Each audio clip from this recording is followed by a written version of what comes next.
আমি যে একটি জিনের সঙ্গে প্রেম করছি সেটা আমার একদমই বিশ্বাস হচ্ছে না। আমার খালাতো বোন পরের দিন আমাকে জিজ্ঞেস করলো, কিরে তোর ভাবসাব তো কিছু বুঝতে পারছি না, তুই কি সত্যি সত্যি প্রেমে পড়েছিস নাকি? আমি তাকে কিছু বললাম না। ওই দিনই আমাদের বাড়ি চলে আসার কথা ছিল। আমি আমার আম্মার সাথে বাড়িতে চলে আসলাম। আমার আম্মাজানকে আমি ভীষণ ভয় পেতাম, যার কারণে আমি তার সঙ্গে কোনো কথা না বলে চলে আসলাম। বাড়িতে এসে কেন যেন সারাদিন ওর কথা মনে হচ্ছিল এবং মনে হচ্ছিল যে ইমরান কোথায় এবং কেন আমার কাছে আসছে না। সারাদিন ওর অপেক্ষায় বসে থাকলাম।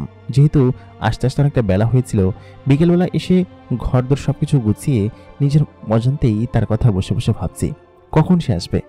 রাত নামলো, ভাবলাম রাতের বেলা হয়তো আসবে, কিন্তু খাওয়া দাওয়া শেষ করে নিজের বিছানায় শুয়ে জানলা দিয়ে বাইরের দিকে তাকিয়ে আছি। কারোর কোনো খবর নেই। কোন সময় ঘুমিয়ে পড়লাম নিজেও বলতে পারবো না। আচমকা একটা সুঘ্রাণে আমার ঘুম ভেঙে গেল। আরে, এটা তো খুব পরিচিত সুঘ্রাণ এবং আমি খুব ভালো মতোই জানি। চোখ মেলে দেখি আমার সামনে ইমরান সেই জিনটা দাঁড়িয়ে আছে, যে কিনা আমাকে নিতে এসেছে এবং আমাকে বলল যে তাড়াতাড়ি উঠো। আমি বললাম তাড়াতাড়ি কেন উঠবো, কি হয়েছে? তখন সে আমার হাতটা ধরে টেনে তাড়াতাড়ি বিছানা থেকে তুলে ফেললো এবং তুলে আমাকে যেন হাওয়ায় ভাসিয়ে নিয়ে যাচ্ছিল। সেকেন্ডের মধ্যে আমি ঘর থেকে বের হয়ে দেখলাম আমি মেঘের মধ্যে ভাসছি। আমি বললাম আমাকে কোথায় নিয়ে যাচ্ছ? তখন সে বলল, তোমাকে আমাদের বাড়িতে নিয়ে যাচ্ছি, দাদি তোমাকে দেখতে চেয়েছে। তারপর আমি বললাম কি যে এত তড়িঘড়ি করে নেওয়ার কি আছে, আমি একটু ফ্রেশ হয়ে আসতাম। এরকম কি একটা বাজে জামা কাপড় পরে চলে এসেছি, দেখো একদম ময়লা কাপড়, আর এরকম একটা শাড়ি পরে, ছি তুমি আগে বলবে না আমাকে? তখন জিনটা বলল কি যে আহা, তোমার এত কিছু ভাবতে হবে না, তুমি চলো তো। আসলে আজকে আমাদের বাড়িতে একটা ফাংশন আছে, একটা অনুষ্ঠান আছে। সেই অনুষ্ঠানে তোমাকে আমি নিয়ে যাবো বলেছিলাম দাদিকে, আর আমার বোনও তোমাকে দেখতে চেয়েছে। আমি বললাম এর মধ্যে তুমি সকলকে জানিয়েও দিয়েছো, কাণ্ডটা করেছো কি? আর তোমাদের ওইখানে তো আমি কখনো যাইনি। জিনেরা দেখতে কেমন হয় বা জিনেদের দুনিয়া কেমন হয় সেসব বিষয়ে তোমার কোনো ধারণা নেই, আমি তো ভয় পাবো গিয়ে। তখন জিনটা বলল কি যে তোমার কোনো ভয় পেতে হবে না। খানিকক্ষণ বাদে সে একটা বিরান জঙ্গলের ভিতরে আমাকে নামিয়ে দিল। দুই পাশে একদম ঘন জঙ্গল এবং খুবই অন্ধকার, মাঝে মধ্যে একটু একটু আলো আসছে। আমি শক্ত করে ওকে জড়িয়ে ধরলাম, বললাম কি যে এটা আবার কেমন ভয়ানক জায়গা, আমার ভীষণ ভয় লাগছে। ও তখন বলল, ভয় পাবার কোনো কারণ নেই, আমার সঙ্গে আস্তে আস্তে চলো, ঠিক আছে? তারপর আমি ওর সঙ্গে আস্তে আস্তে এগিয়ে যেতে লাগলাম। খানিকক্ষণ বাদে যখন জঙ্গল শেষ হলো, জঙ্গল শেষ হওয়ার পরে দেখলাম বিরাট এক আলিশান শহর। সেই শহর অনেক ছোট ছোট বড় বড় ইমারত দিয়ে তৈরি এবং অনেক ঘর রয়েছে। একদম আমাদের ঢাকা শহরের মতো এরকম ঘর, কিন্তু ওরকম ঘর বাড়ি না, মানে ওরকম শহর কিন্তু ওরকম ঘর বাড়ি না। বিষয়টা দেখে সত্যি আমি চমকে গেলাম। জীবনে একবার ঢাকায় গিয়েছি এবং সেখানে এরকম ছোট ছোট কুঠিরের মতো ঘর দেখেছি, আর এখানে দেখছি, কিন্তু এখানের ঘরগুলো মাটির দিয়ে তৈরি এবং ওপরে কোনো একটা গাছের পাতা দিয়ে ছাউনি দেওয়া। এই ঘরটা দেখে আমার কাছে সত্যি অবাক লাগলো। আমি তখন বললাম, এইটা তোমাদের ঘর? তখন সে বলল, আরে না, এটা না, একদম শহরের মাঝখানে বিশাল এক বহুতল ভবন দেখতে পাচ্ছ না, ওই যে। তখন আমি বললাম হ্যাঁ। তখন ও বলল, ওইখানেই আমার বাসা, চলো। তখন আমি বললাম, তুমি আসলে কে বলো তো, তুমি আমাকে এরকম করে কোথায় নিয়ে যাচ্ছ? তখন ও বলল, কথা না বলে সামনে দিকে এগিয়ে চলো। তারপর আমাকে হাত ধরে সেই লোকালয়ের মধ্যে নিয়ে যেতে লাগলো।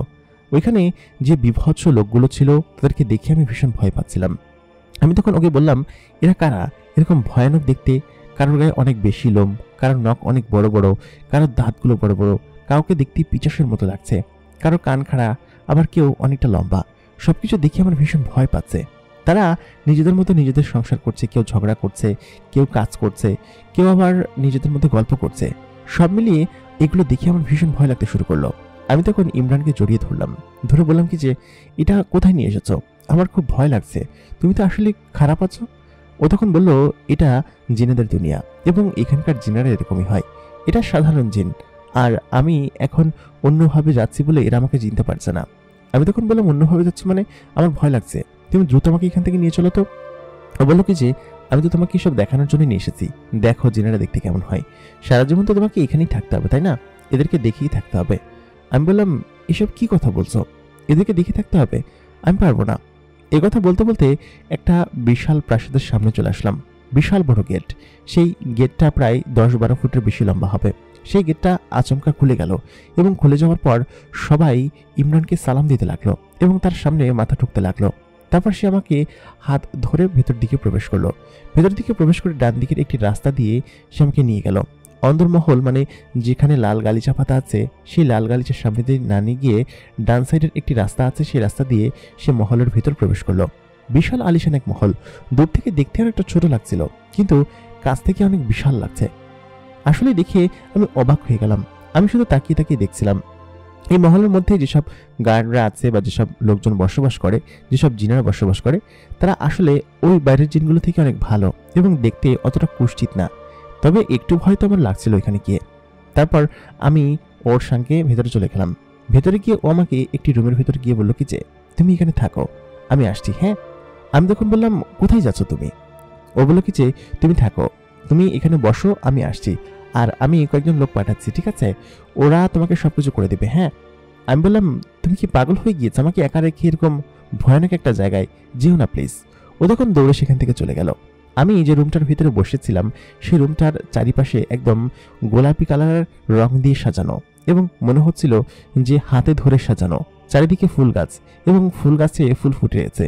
ঘরের মধ্যে যে এরকম ভাবে ফুল ফুটে থাকে সেটা আমি এখানে না আসলে আসলে বুঝতে পারতাম না। আমি গ্রামের সাধারণ সাদাসিধে মেয়ে।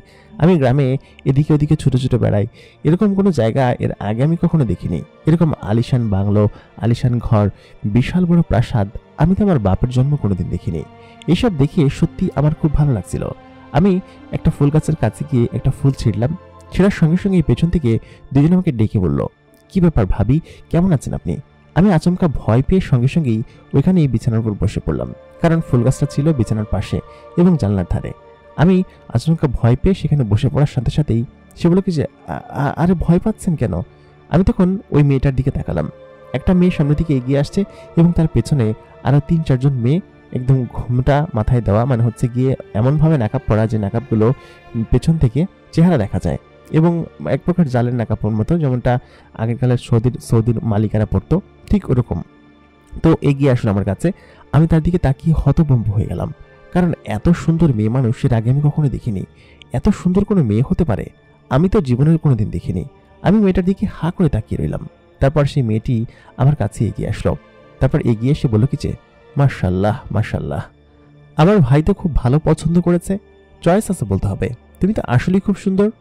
আমি তখন একদম হতভম্ব হয়েছিলাম, কি বলবো কিছুই বুঝতে পারছিলাম না। আমি বললাম আপনিই তো সুন্দর, আমি তো মোটেই সুন্দর না, আপনি এরকমটা কেন বলছেন? আপনাকে দেখে তো আমার চোখ ছানাবড়া হয়ে যাচ্ছে। তখন সেই পরী মেয়েটি বলল কি যে শোনো, আমরা পড়ি, আমাদের বাতাবরণ বা আমাদের যে ন্যাচারাল টোন সেটা এরকমই, তবে আমার ভাই খুব সুন্দর একটা মেয়েকে চুজ করেছে। আর প্রথম যেদিন বলেছিল যে সে যাকে ভালোবাসে সে একটা মানুষ, তখন আমার খানিকটা রাগ হয়েছিল, কিন্তু এখন দেখে সেই রাগটা উবে গিয়েছে। তুমি আসলে খুব সুন্দরী, তোমাকে দেখে সত্যি আমার মন ভরে গেল।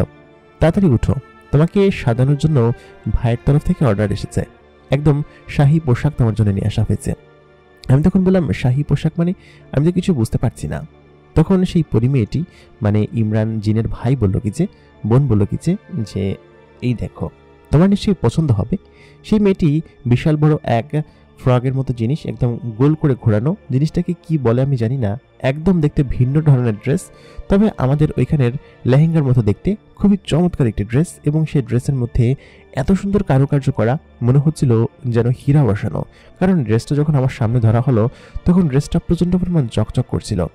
হঠাৎ করেই আমার সামনে বিশাল আকৃতির একটা আয়না চলে আসলো, একদম গায়েবী ভাবে। কিভাবে আসলে সেটাই বুঝতে পারছিলাম না, আমি তো কিছুই বুঝতে পারছি না। তখন সেই মেয়েটি আমাকে বলল কি যে দেখি তোমার শাড়িটা আমি খুলে দিই। তারপর সেই মেয়েটি আমার যে পুরানো শাড়িটা ছিল সেটা খুলে আমার সমস্ত কিছু চেঞ্জ করে দিল এবং আমি মুহূর্তের মধ্যেই সেই ড্রেসটি পরে ফেললাম। কিভাবে আমি নিজেও বলতে পারবো না। ড্রেসটি এত চমৎকার ছিল, বেশ ভারী ছিল, কারণ হচ্ছে ড্রেসটির মধ্যে বেশ ভালো রকমেরই স্বর্ণ গয়না এবং অলংকারের কাজ রয়েছে এবং দেখে মনে হচ্ছে খুবই দামি ড্রেস। তখন আমি তাকে জিজ্ঞেস করলাম এটা কেমন ড্রেস? এত দামি ড্রেস পরার অভ্যাস আমার কোনোদিন নেই এবং ছিল না। তখন সেই মেয়েটি বলল এখন থেকে তোমাকে অভ্যাস করতে হবে, কারণ তুমি এই শাহেনশার স্ত্রী হতে যাচ্ছ যে। আমি তখন বললাম শাহেনশার স্ত্রী মানে? আমি কিছু বুঝতে পারছি না। তখন সেই মেয়েটি বলল আস্তে আস্তে সব বুঝতে পারবে, আমার মাথায় আসলে কিছুই ঢুকছে না। আমাকে কোথায় নিয়ে এসেছে, এরকম ড্রেস কেন পরানো হচ্ছে, ইমরান হঠাৎ করেই কোথায় গায়েব হয়ে গেল, ওকে কিছু জিজ্ঞেসও করতে পারছি না। আর এরকমভাবে আচমকা আমাকে তুলে নিয়ে আসলো, আমি তো কিছুই বুঝতে পারছি না। আমার সঙ্গে কি ঘটছে না ঘটছে সেসব আমার মাথায় একদমই ঢুকছে না। তারপর আমি সেখানে বসে পড়লাম। সবাই আমাকে দেখতে আসলো, দেখে বলল কি যে মাশাআল্লাহ কি সুন্দর। সবাই কেন যেন বাংলায় কথা বলছিল এবং আমি সবকিছু স্পষ্ট বুঝতে পারছিলাম। এরা কি তাহলে বাংলায় কথা বলে, জেনেরা কি তাহলে বাংলায় কথা বলে? সব মিলিয়ে আমার কাছে অন্যরকম একটা অনুভূতি হচ্ছিল। আমি সুন্দর মতো সেজে সেখানে বসেছিলাম। জীবনের প্রথমবার এত মেকআপ টেকআপ দিয়ে এত সুন্দরভাবে সেজেছি, এবং তাও জিনেদের মেকআপ দিয়ে এবং জিনেদের পোশাক পরে আমাকে সত্যি রাজকন্যার মতো লাগছিল। আমি দেখে সত্যি নিজেকে চিনতে পারছিলাম না। সবাই একে একে আমাকে দেখতে লাগলো। খানিকক্ষণ বাদে দাদি আম্মা আসলো, যে দাদি আম্মার সঙ্গে আমার সেদিন জঙ্গলে দেখা হয়েছিল এবং যে কিনা আমার পায়ের মোজ ঠিক করে দিয়েছিল এবং বলেছিল সেই নাকি আমার জামা কাপড়গুলো পরিবর্তন করেছে। এবং সেদিনকে আমি ইমরানের যে জামা কাপড়গুলো পরেছিলাম সেই জামা কাপড়গুলো রয়েছে আমার কাছে। ওইটাই একমাত্র স্মৃতি যেটা কিনা ধরে আমি নিজে নিজে ইমরানের কথা মনে করতে থাকি। কিন্তু ইমরান কোথায় গেল সেটাই তো বুঝতে পারছি না। দাদি আম্মা আমার কাছে এগিয়ে আসলো। আমি তখন তাকে সালাম দিলাম, কারণ দাদি আম্মাকে আমি আগে থেকেই চিনি। এবং দাদি আম্মা বললেন কি যে কি ব্যাপার নাত বউ, তুমি এখানে এসেছো কিভাবে? আমি তখন বললাম, দাদি আপনি বুঝি মজা করছেন আমার সঙ্গে, আপনি নিজেই আমাকে ডেকেছেন। তখন দাদি বলল কি যে কই, আমি তো তোকে ডাকিনি। তখন আমি বললাম, কই ইমরান তো বললো যে আপনি নাকি আমাকে ডেকেছেন, কি একটা অনুষ্ঠান আছে। তখন সে বলল কি যে আমার নাতির যে কারবার তুই বুঝতে পারিস না এখনো। আমি তখন বললাম, দাদি আপনারা আমাকে এরকমভাবে ধোকা দিলেন, আপনারা যে মানুষ না সেটা আপনারা আগে বলতে পারতেন। আপনার নাতি আমাকে এরকমভাবে প্রেমের জালে ফাঁসিয়েছে। তখন সবাই হাসিয়ে দিল। হেসে দেওয়ার পর সবাই এখান থেকে চলে গেল। দাদি এবং আমি গল্প করতে লাগলাম, দুজনে গল্প করছিলাম এবং দাদি তার যৌবনকালের কথা বলছিল। সে আজকে থেকে প্রায় 800-900 বছর আগের কথা। তখনকার সময় সে তার নতুন নতুন বিয়ে হয় এবং বিয়ে হওয়ার পর সে যে কি জোশ ছিল তার শরীরের মধ্যে, এখন হয়তো বৃদ্ধ হয়েছে, তার শরীরে সেরকম জোশ নেই এবং সেই সময়টাও ভিন্ন ছিল। এখন যুগটা অনেক আধুনিক হয়ে গিয়েছে, জিনাররাও মানুষের মতো আধুনিকায়নের মতো চলাচল করতে শুরু করেছে। আমি যখন এই বাড়িতে এসেছিলাম তখন এই প্রাসাদের আশেপাশে কোনো বাড়িঘর ছিল না। এখন তো অনেক বাড়িঘর হয়েছে, অনেক নানান ধরনের নতুন জমিদার বের হয়েছে। সব মিলিয়ে জিনাদের দুনিয়ায় এখন নতুনভাবে বাঁচতে হলে অনেক কষ্টকর হয়ে যায় এবং এই পরিবারের মধ্যে এখন পর্যন্ত সেই সম্মানটা বজায় আছে। তুমিও এই পরিবারে আসো, আস্তে আস্তে সব কিছু বুঝতে পারবে। আমি তখন বললাম, দাদি আসলে আমি কিছুই বুঝতে পারছি না, আমাকে এরকমভাবে কেন সাজানো হয়েছে এবং এখানে কেন আনা হয়েছে। তখন দাদি আম্মা বলল কি যে কেন রে বেটি, তুই বুঝিস নি এখনো? তোকে এখানে বিয়ে দেওয়ার জন্য নিয়ে আসা হয়েছে, আমাদের ইমরানের সঙ্গে তোর বিয়ে হবে আজকে। আমি তখন বললাম, দাদি তুমি কি মজা করছো? আমার কি বিয়ের বয়স হয়েছে? মাত্র 21-22 বছর বয়স। আমি তখন দাদি আম্মা বলল কি যে আমি যখন ছিলাম তখন তোর থেকেও ছোট বয়সে বিয়ে করেছিলাম, আর জিনারা তো অনেক বড় হয়। আমার বয়স তখন ছিল 78 বছর, তখন আমার বিয়ে হয়েছিল। 78 বছর বয়সী একটি যুবতী তখন তো যুবতীই হয় না, কিন্তু তুই তো তাও একটু পরেই বিয়ে করছিস, তাই না? আমি তখন বললাম, দাদি যে কি বলো না তোমার। তখন দাদি চুপ করে হেসে দিল এবং বলল কি যে চুপ করে বসে থাক। এর মধ্যেই ইমরান ঘরের ভিতর প্রবেশ করে বলল কি যে কি ব্যাপার, তোমরা দুজনে কি নিয়ে গল্প করছো? আমি তখন বললাম, তেমন বিশেষ কিছু না, তুমি তো খারাপ আছো বটে, তুমি এরকম ভাবে আমাকে রেখে চলে গেলে কিসের জন্য? ইমরান তখন বলল কি যে দাদি আম্মা তুমি একটু বাইরে যাবে, কেন চলে গেলাম সেটাকে একটু দেখাই। তখন দাদি বলল কি যে আচ্ছা ঠিক আছে আমি চলে যাচ্ছি, তবে আমাকে এরকম ভাবে তাড়িয়ে দিলি। এটা বলার পরেই ইমরান হেসে দিল এবং হেসে দেওয়ার পর দাদি আম্মা চলে যাওয়ার পর রুমের দরজাটা বন্ধ করে দিল। তারপর একটু একটু করে ইমরান আমার দিকে এগিয়ে আসলো। এগিয়ে এসে সে আমার হাতটা ধরে আমাকে বিছানায় ফেলে দিল। তারপর আমার পেটের উপরে বসে একটু একটু করে আমার দিকে এগিয়ে আসতে লাগলো। আমার হার্টবিট কেন সেটা বেড়ে যাচ্ছিল। ইমরানকে দেখতে এত সুন্দর এবং তাকে প্রথম দেখাই আমি ভালোবেসে ফেলেছিলাম। সেই ভালোবাসাটাই আমার বুকের ভেতরে ধূপ ধূপ করে বাজছে। তারপর আমি একটু একটু করে ওর দিকে এগিয়ে গেলাম, ও আমার কাছে এগিয়ে আসলো। তারপর আলতো করে আমার ঠোঁটের সঙ্গে ঠোঁট রেখে কখন যে চুমু খেলো, আমি যেন অন্যরকম একটা জগতের মধ্যে হারিয়ে যাচ্ছিলাম। আমি ওকে শক্ত করে জড়িয়ে ধরলাম, তারপর ওকে অনেক আদর করতে লাগলাম। কিন্তু ও তখন সরে গিয়ে বলল কি যে এখন তো কিছু করা যাবে না, আজকে রাতে যা হওয়ার হবে, কারণ হচ্ছে আজকে রাতে আমাদের বিয়ে। আমি তখন বললাম, কিছুই তো বুঝতে পারছি না, তুমি কি বলে কি করে আমাকে নিয়ে আসলে আর বলছো বিয়ে, আর এখানে রাত কোথায় দেখলে? এখানে তো এখনো দিন, তাই না? তখন ইমরান বলল, কে বলেছে? এখানে এখনো দিন, তোমাকে যেখান থেকে নিয়ে এসেছিলাম সেখানে রাত, কিন্তু আমরা যেখানে থাকি সেখানে তো এখনো দিন এবং এখানে রাত হতে সময় আছে। তখন আমি বললাম কি যে, আমাদের এখানে সকাল হয়ে গেলে মা আমাকে খুঁজবে না? ইমরান তখন বলল, ওইসব বিষয়ে তোমাকে চিন্তা করতে হবে না, তুমি একদম নিশ্চিন্তে থাকো। তোমাকে আগামী 7 দিনের জন্য এখানে বুক করা হয়েছে। এই 7 দিনের মধ্যে তুমি বাড়িতে যেতে পারবে না। আর তোমার মা এসব বিষয় তোমার ভাবতে হবে না, সেটা আমি সামলে নিব। তখন আমি বললাম, তোমাদের জিনেদের কারবার আমি কিছুই বুঝি না। তারপর আমি ইমরানের পেটের উপর উঠে বসে পড়লাম। বসে একটু একটু করে ইমরানের ঠোঁট রেখে আমি তাকে চুমু খেতে লাগলাম। কি অসাধারণ সেই অনুভূতি! তারপর ও আমাকে জড়িয়ে ধরে আদর করতে চাইল। আমি শক্ত করে ওকে জড়িয়ে ধরে তারপর হঠাৎ করে ছেড়ে দিয়ে বিছানা থেকে উঠে পড়লাম। বললাম কি যে, আমার সাজ নষ্ট হয়ে যাবে, আজকে না আমার বিয়ে। ইমরান তখন বলল, ও আচ্ছা, এই ব্যাপার তাহলে, তাই না? দাঁড়াও, তোমাকে দেখছি। তারপর আমি ওইখান থেকে দৌড়ে পালিয়ে গেলাম এবং পালিয়ে এক কোণে চলে গেলাম। ইমরান তখন আমাকে ধরতে গিয়ে বলল কি যে, আজকে তোমাকে আমি ছাড়বো না, খালি রাতটা আসুক না কেন। তারপর আমি বললাম কি যে, আচ্ছা ঠিক আছে, হার মানছি, কিন্তু সত্যি কথা বলো তো, সত্যি কি আজকে আমাদের বিয়ে? তখন ইমরান বলল কি যে, আরে না, বিয়ে না, তবে আজকে তোমাকে আম্মু দেখতে চেয়েছে এবং তোমাকে সরকারের সঙ্গে পরিচয় করিয়ে দিবে। এমন তুমি ওদেরকে জানালে কবে? আমাদের তো প্রেমী হয়েছে মাত্র কয়েক মাস হলো, এর মধ্যেই তুমি ওদেরকে জানিয়ে দিয়েছ? তখন ও বলল কি যে, হ্যাঁ জানিয়ে দিয়েছি, সমস্যা কি?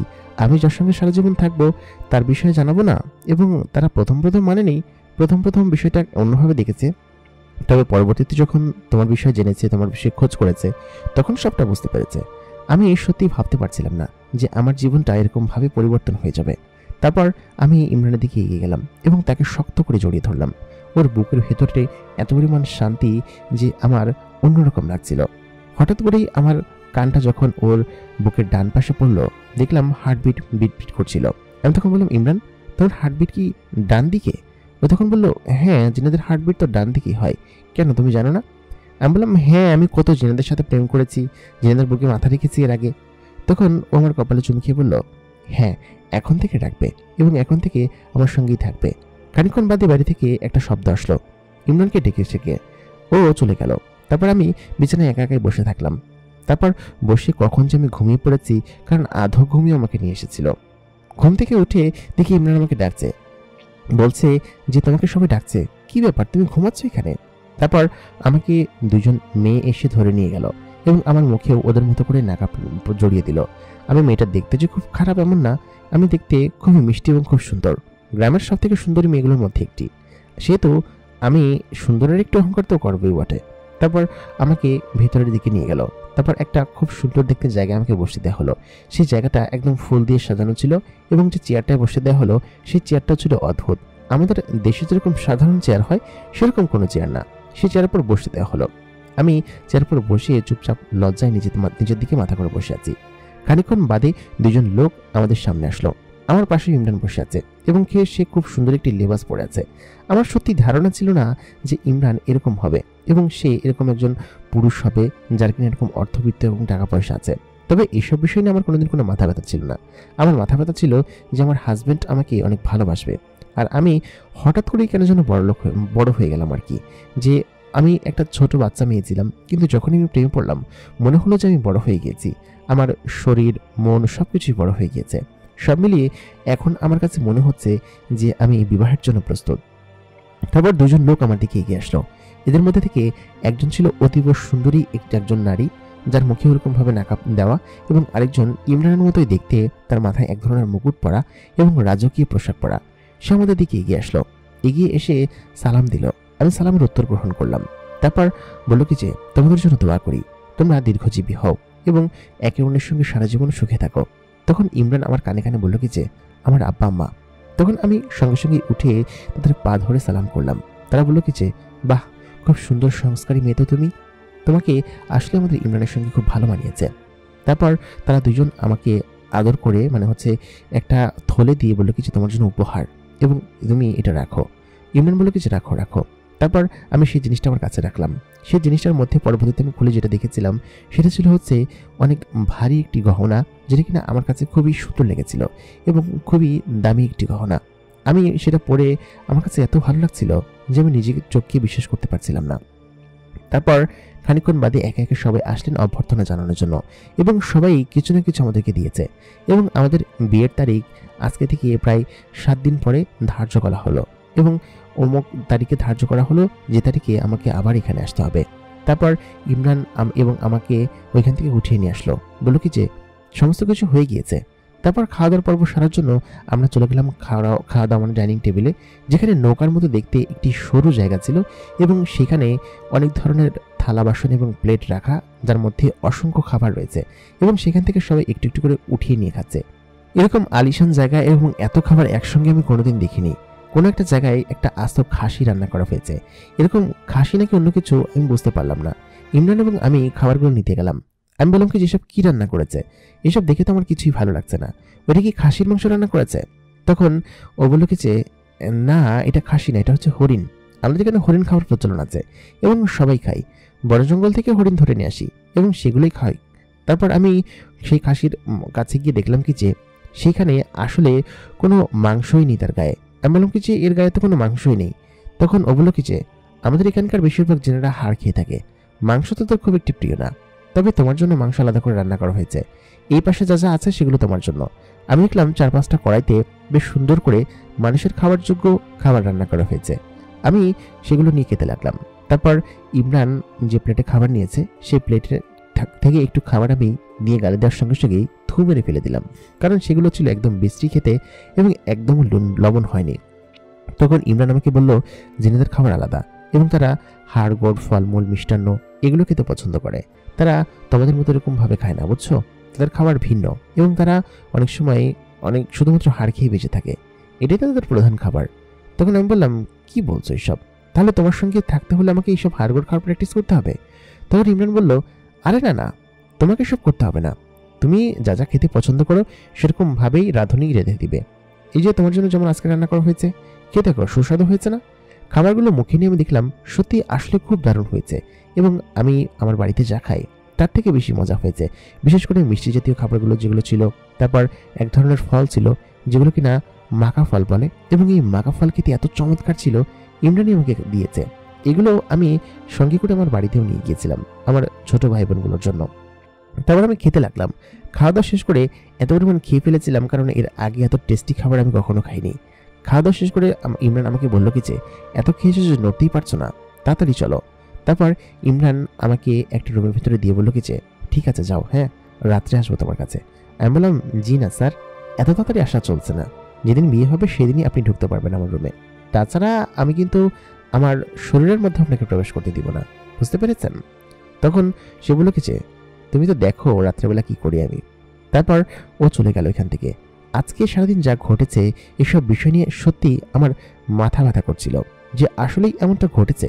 আমার বাড়ির কথা মনে হতে লাগলো, সত্যি সত্যি কি বাড়িতে আমার জন্য আমার মা চিন্তা করছে না, বা আমি কোথায় গিয়েছি, এসেছি তো অনেকক্ষণ হয়েছে, আজকে এরকম একটা ঘটনা আমার সঙ্গে ঘটে যাবে সেটা আমি ভাবনাতেও কল্পনা করতে পারিনি। তারপর আমি রাত্রেবেলা সমস্ত ড্রেস খুলে ঘুমিয়ে পড়লাম। যে বিছানার উপর শুয়েছিলাম সেই বিছানাটা ছিল অত্যাধিক মাত্রায় নরম এবং খুবই তুলতুলে। আমি যে বিছানায় ঘুমাতাম সেটা তো শক্ত কাঠের মতো ছিল, এবং আমরা যেহেতু গরিব ছিলাম সেহেতু আমাদের কাছে এসব অকল্পনীয় এবং স্বপ্নের মতো বিষয়। তারপর আমি যে বিছানাটা ঘুমিয়ে পড়লাম, হঠাৎ করে অর্ধেক রাতে মনে হচ্ছিল যে কেউ আমার শরীরের ওপর শুয়ে আছে, আমি কিছুই বুঝতে পারছি না। আচমকা উঠে আমি ভয় পেয়ে একটা চিৎকার দিতে যাব, দেখি আমার ইমরান আমার বুকের মধ্যে শুয়ে আছে এবং আমাকে জড়িয়ে ধরে শুয়ে আছে। খানিকক্ষণ বাদে আমি ওকে জড়িয়ে ধরলাম। ও কখন এসে যে আমার বুকের উপর শুয়েছে আমি বলতে পারবো না। আমি জীবনের প্রথম এরকম অসাধারণ অনুভূতির মধ্যে দিয়ে যাচ্ছি। তারপর কেন যেন আমার শরীরের মধ্যে অন্যরকম একটা ক্রিয়া হতে লাগলো, কেন যেন মনে হচ্ছিল যে আমি ইমরানের সঙ্গে মিলিত হই এবং ওর ভালোবাসা, ওর ছোঁয়া, ওর আদর পেতে ইচ্ছে হচ্ছিল।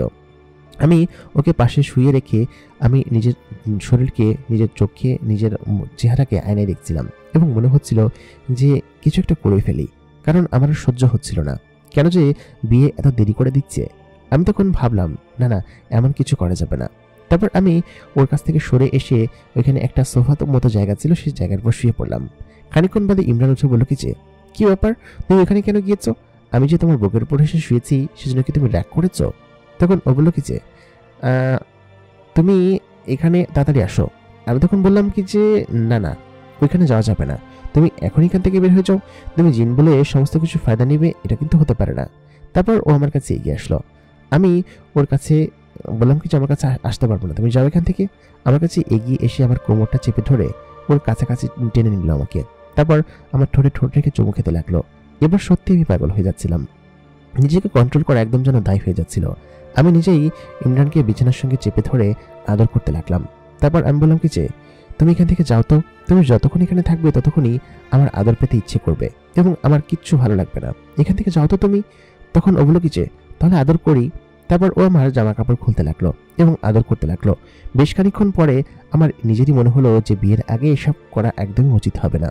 তারপর ওকে আমি শক্ত করে চেপে ধরে এখান থেকে সরিয়ে দিলাম, বললাম কিছু যাও তো এখান থেকে। তারপর ধাক্কা দিয়ে রুম থেকে বের করে দিলাম। আমার নিজের অজান্তেই নিজের কাছে এত বেশি ভালো লাগছিল, নিজের কাছেই মনে হচ্ছিল কেন যে ওকে তাড়িয়ে দিলাম। একটু আদর করতো, আমার কাছে ভালো লাগতো, কিন্তু সব মিলিয়ে এখন তো সব কিছু করা যাবে না। প্রথম প্রথম অনুভূতি এরকমটা হওয়ারই কথা।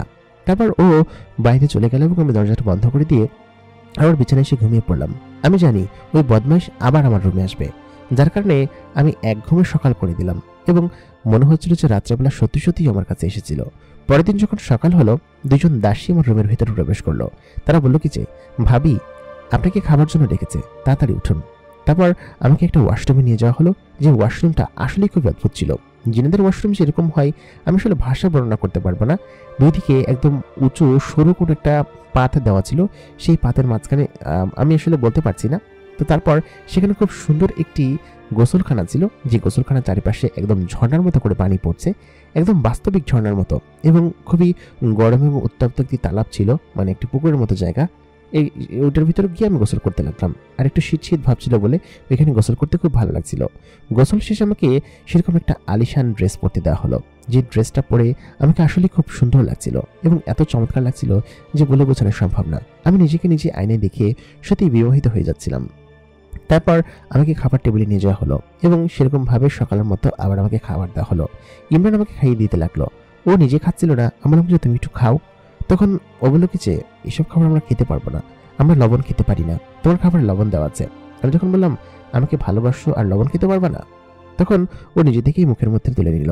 আমি বুঝতে পারছিলাম অনেক কষ্ট করে খাচ্ছে। তারপর আমি ওর ঠোঁটের সঙ্গে ঠোঁট রেখে ওর গাল থেকে সেই খাবারগুলো নিয়ে নিলাম আমার গালের মধ্যে এবং সেগুলো আমি খেতে লাগলাম। সত্যিই ওর ভীষণ কষ্ট হচ্ছিল, চুমু দিয়ে সেই কষ্টটা আমি পুষিয়ে দিলাম।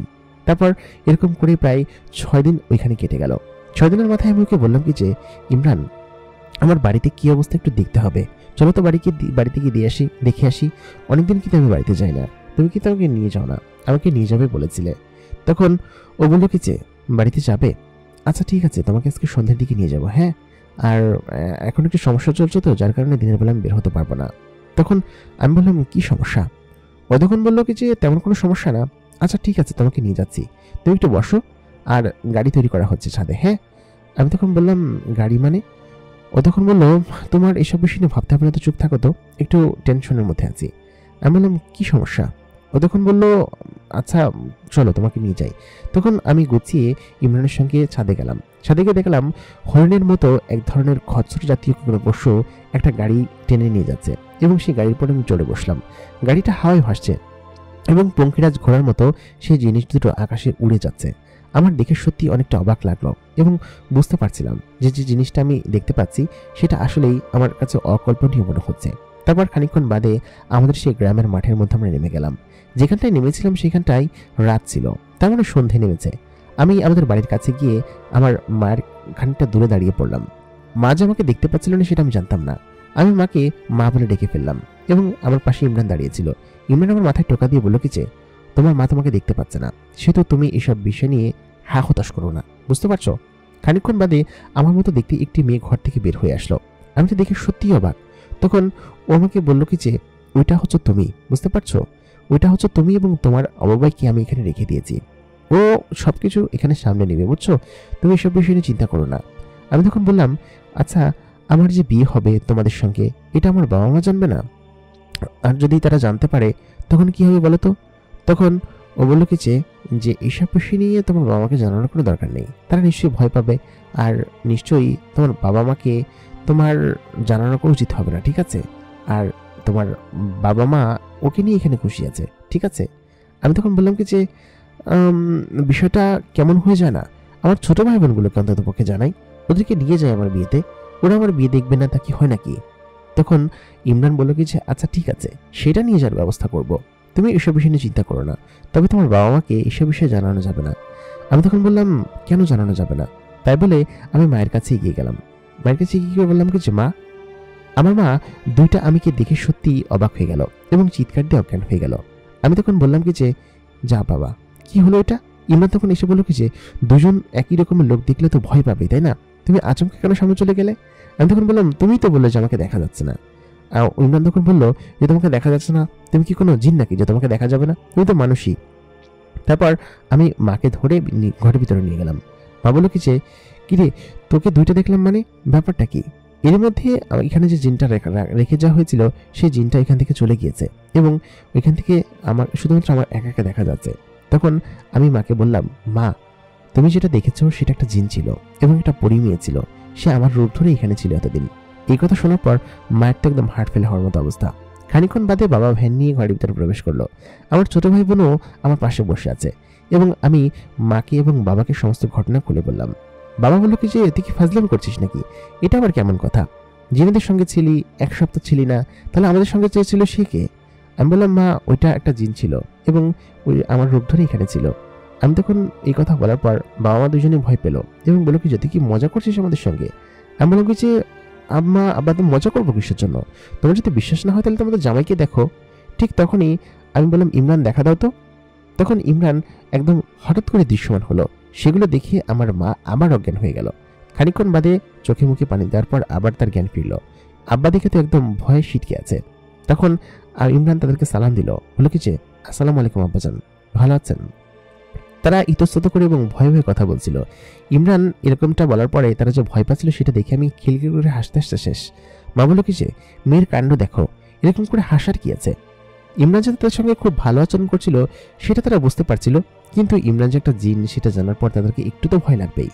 এই কথা বলার পর ইমরান তখন বলল কি যে আব্বাজান আপনি ভয় পাবেন না, আর আপনার মেয়েকে আমি আগামীকাল বিয়ে করব এবং আমার পরিবারের সবাই জানে, আপনার পরিবারের সবাইকে জানানো উচিত এবং আপনাদেরকে আমি নিতে এসেছি। এই কথা বলার পর আব্বাজান বলেন কি যে আচ্ছা ঠিক আছে ঠিক আছে, তুমি ওকে নিয়ে যাও নিয়ে যাও। মানে সে ভয়েই এই কথা বলছে। আমি আবার এত পরিমাণ হাসতে লাগলাম যে আমি কিছুই বলে বোঝাতে পারবো না আপনাদেরকে, এত পরিমাণ মজা লাগছিল আমার কাছে। আমার ছোট ভাই বোন দুইটা আমার ইমরানের কাছে এসে বলে কি যে এটা আমাদের নতুন দুলা ভাই। আমি তখন বললাম নতুন দুলা ভাই মানে কি? দুলা ভাই মানে দুলা ভাই, আমার নতুন পুরান কি? তখন ওরা সবাই ইমরানকে ধরে হাসতে খেলতে লাগলো। ওরা তো আর বুঝতে পারছে না যে ও জিন নাকি কি, বা মানুষরা জিনরা আলাদা হয়, সেসব বিষয়ে তো ওদের মধ্যে কোনো জ্ঞান নেই বা বুঝতেও পারবে না, বা ওরা ছোটো বলে ওইসব বিষয়ে তেমন কোনো মাথা ব্যথাও নেই।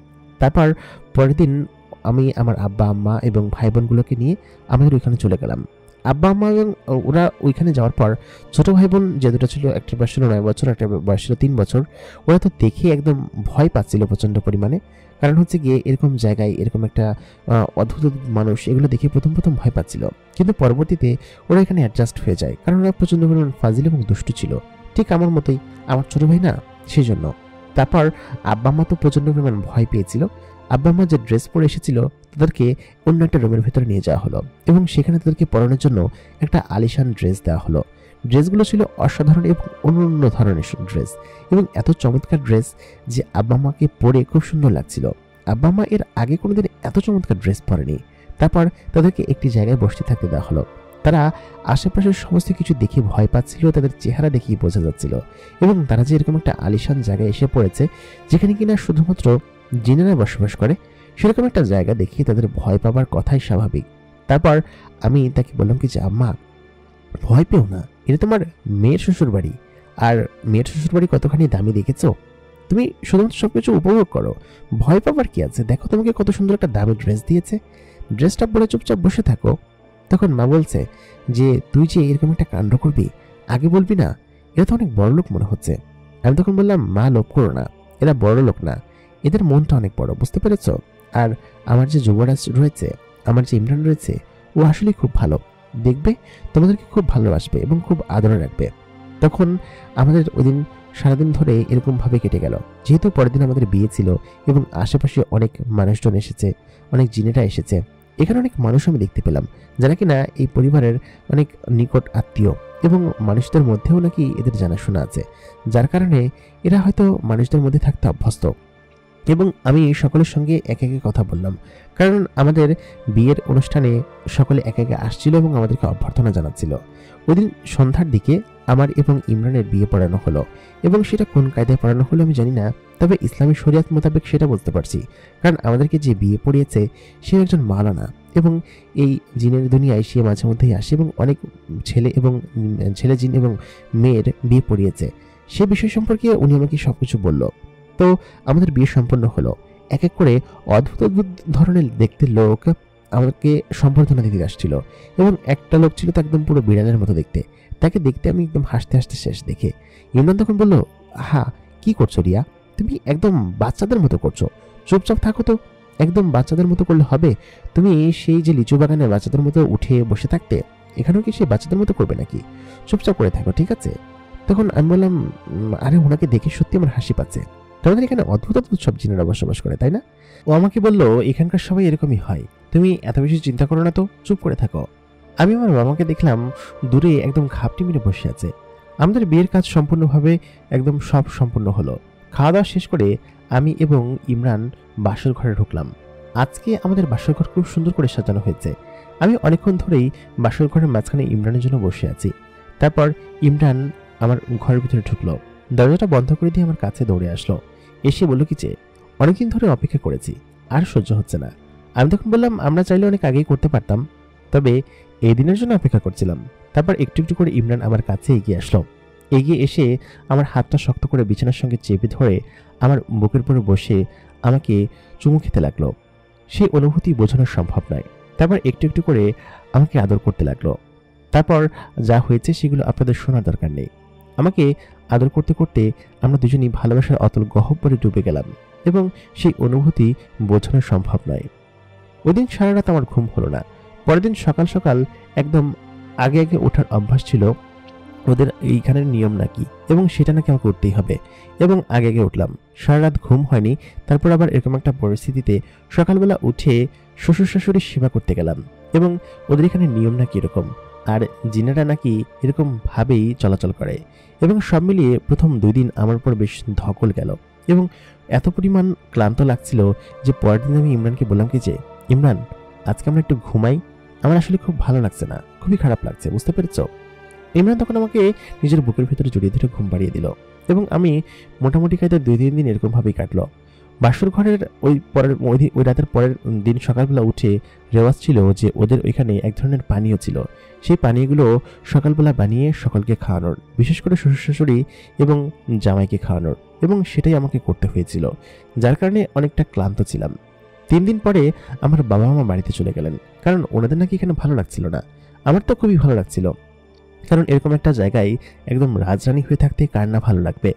আমাদের বাড়িটা এমন ছিল যে ছাদ ভেঙে পড়ে গিয়েছিল, তারা বাড়িতে গিয়ে দেখলো, কারণ এর মাঝখানে আমাদের বাড়ির এখানে ঝড় হয়েছে, এবং ঝড় হয়ে ঘরের টিন টুন একদম খুলে নিয়ে গেছে, ঘর একদম লন্ডভন্ড হয়ে গেছে। সবটা দেখে আমার নিজেরই খারাপ লাগলো, কারণ আমাদের ঘরটা এক প্রকার জোড়াতালি দিয়ে তৈরি করা ছিল। বিয়ের 3 দিনের মাথায় এমন ঘটনা ঘটবে আমি কখনো কল্পনাই করতে পারিনি।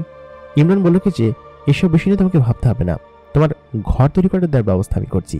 এবং এর এক রাতের মাথায় আমাদের ঘরটা একদম পাথর দিয়ে তৈরি, জিনারা যেরকম ঘর তৈরি করে সেরকম ঘর তৈরি করে দেওয়া হলো, এবং আলিশান দোতলা ঘর তুলে দেওয়া হলো।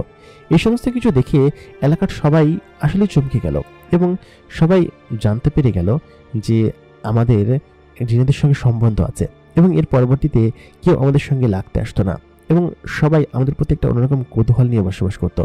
আর বেশিরভাগ সময়ই আমাদের বাড়িতে লোকজন থাকতো না, কারণ হচ্ছে আমি যখন এখানে থাকি সেহেতু বাবা মা মাঝে মধ্যে এখানে আসতো, এবং আব্বার সঙ্গে মাঝে মধ্যেই রাস্তাঘাটে মানুষের দেখা হলে খুব সম্মান দিয়ে কথা বলতো, কারণ এর আগে আমাদের গ্রামে আমাদের তেমন কোনো সম্মান ছিল না। কিন্তু যুবরাজের সঙ্গে ইমরানের সঙ্গে বিয়ে হওয়ার পর থেকে, এবং যখন সবাই জানতে পেরে গেল যে আমাদের জিনের সাথে সম্বন্ধ আছে, তখন তারা সবাই আমাদেরকে সমীহ করতে লাগলো। বিয়ের কয়েক মাস পরে আমরা বাড়িতে গেলাম থাকার জন্য, এবং বাড়িতে যখন আমি থাকার জন্য গিয়েছিলাম, আমার চাচাতো বোন, আমার বান্ধবীরা সবাই আমাকে দেখে বেশ হিংসা করতে লাগলো, এবং বললো কি যে, তোর এরকম একটা ভাগ্য হবে কখনো ভাবতেও পারিনি, কল্পনাও করতে পারিনি। আমার জামাইকে সবাই দেখতে আসতে চেয়েছিল, কিন্তু আমি সবাইকে নিষেধ করে দিয়েছি, কারণ আমার জামাই তো এক পিসি এবং জিন যেহেতু তোদেরকে তো সবাইকে দেখানো যাবে না। এর কয়েক মাস পরে হঠাৎ করে আমি অজ্ঞান হয়ে পড়ে গেলাম এবং আমি বুঝতে পারলাম যে আমি প্রেগন্যান্ট এবং ইমরানের সন্তান আমার গর্ভে রয়েছে। সব মিলিয়ে এরকমভাবেই আমার দিনগুলো সুখে কাটতে লাগলো এবং কয়েক মাসের মধ্যেই আমার একটি কন্যা সন্তান পৃথিবীতে ভূমিষ্ঠ হলো এবং তারপর থেকেই আমি এবং ইমরান একই সঙ্গে খুব সুখে শান্তিতে বসবাস করছি। সবাই আমাদের জন্য দোয়া করবেন এবং আজকের গল্পটা আপনাদের কাছে কেমন লাগলো কমেন্ট করে জানাতে ভুলবেন না। যারা আমার কাছে রিকোয়েস্ট করেছিলেন আমি শুধু পরীর গল্পই দিই, কেন জিনের গল্প দিই না, তাদের জন্য এই গল্পটি উপহার ছিল এবং সেসব মেয়েদেরকে আমি বলতে চাচ্ছি যে আমাদের চ্যানেলে যেহেতু খুবই মেল অডিয়েন্স বেশি, সেহেতু পরীর গল্প আমাদের বেশি দেওয়া হয়। আর হচ্ছে গিয়ে আপনাদের জন্যও এখন থেকে নিয়মিতভাবে হয়তো অল্প আসবে, কিন্তু জিনের গল্প আসবে এবং জিনের গল্প শুনতে চাইলে অবশ্যই কমেন্ট করুন বেশি বেশি করে, পরী গল্প শুনতে চাইলেও কমেন্ট করুন বেশি বেশি করে এবং আমাদের সঙ্গে থাকুন। এতক্ষণ কণ্ঠে আমি আর যে ইমরান আপনাদের সঙ্গে ছিলাম এবং রিয়ার জীবনের ঘটনা শুনে আপনাদের কাছে কেমন লাগলো কমেন্ট করে জানাতে ভুলবেন না। এরকমই সুন্দর সুন্দর সব ঘটনা এবং গল্প শুনতে আমাদের সঙ্গে থাকুন। আপনারা যদি ঘটনা পাঠাতে চান আমাদেরকে মেইল করে পাঠাতে পারেন, আমাদের মেইল অ্যাড্রেস এই ভিডিও ডিসক্রিপশনে পেয়ে যাবেন। দেখা হবে পরবর্তী এপিসোডে অন্য করে জীবনের ঘটনা নিয়ে। ততক্ষণ পর্যন্ত ভালো থাকবেন, সুস্থ থাকবেন এবং the mega box prime subscribe করবেন। ধন্যবাদ সবাইকে।